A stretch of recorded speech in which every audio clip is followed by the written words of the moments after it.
to the MLB, there is a lot of frustration surrounding how the MLB is handling the foreign substance issue. Yeah. It's been very strict. Mm-hmm. So let's talk about Max Scherzer. Yeah, Max Scherzer.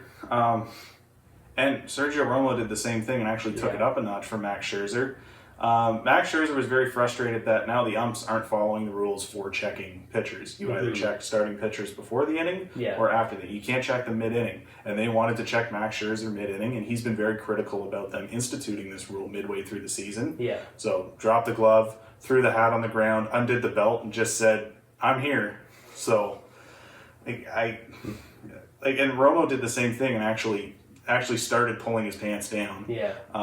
Because pitchers are tired, and I agree with them that it was a little odd that they brought this rule in mid-season, and now I'm starting to really feel for the pitchers in that sense, not necessarily because they can't use substances anymore, but the fact that they didn't wait until the off-season to actually give them a chance to prepare for this. So, these frustrations are going to continue because this isn't going to be the last time you see something like this. For sure. Now, another speculation and what managers can do is use this to interrupt a pitcher's flow, like Joe Girardi's been accused of. Yeah. In that matchup. Now the next day there are jokes about it, like go check Bryce Harper's hair and this and that. Yeah. But it can take a lot of time into an already long game. Yeah. So they've got to figure out a way to do this efficiently. And they're on the spot here. You can't really blame the MLB because they're trying to keep the game intact here. So it is what it is. Now, MLB top prospect Wander Franco has been called up. He's here.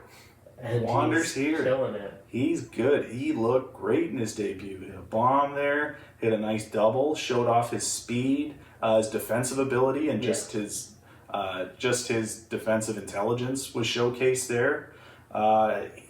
He's looking like, he could be another 5-tool guy like Mike Trout is. And when you get the comparisons of when Jose Ramirez was called up, because he's a switch hitter too, and that's what makes it so impressive. He hits very well from both sides of the plate, as Ramirez does, but the fact that he looks a lot more polished than Ramirez did when he came up, and if you're drawing that comparison and his ceiling is higher than Jose Ramirez, we are in for a very big player. Well, he's following the trends, and now he's one of those guys that leads the trends of young MLB players coming in and dominating early in their career. You didn't see that before, or at least very often. And now you're seeing that wave of he's adding on to the list, the recent list of like Juan Soto, Fernando Tatis, Ronald Acuna.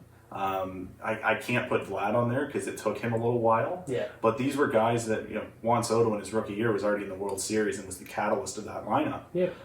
So I think, and it just makes the Rays just a whole lot scarier. This is a team that is looking to win the American League East. They've slipped up a little bit, but the fact that this guy was just sitting in the minors only because they were kind of that service time manipulation. Yeah.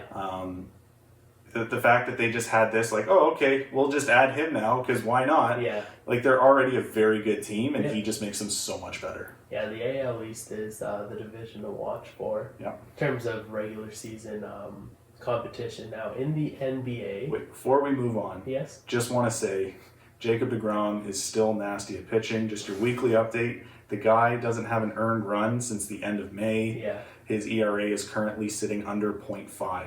Just wanted to say that. Just people needed to hear their DeGrom update this week. Yeah, Jacob DeGrom is probably going to get that MVP too. He should. Just nasty.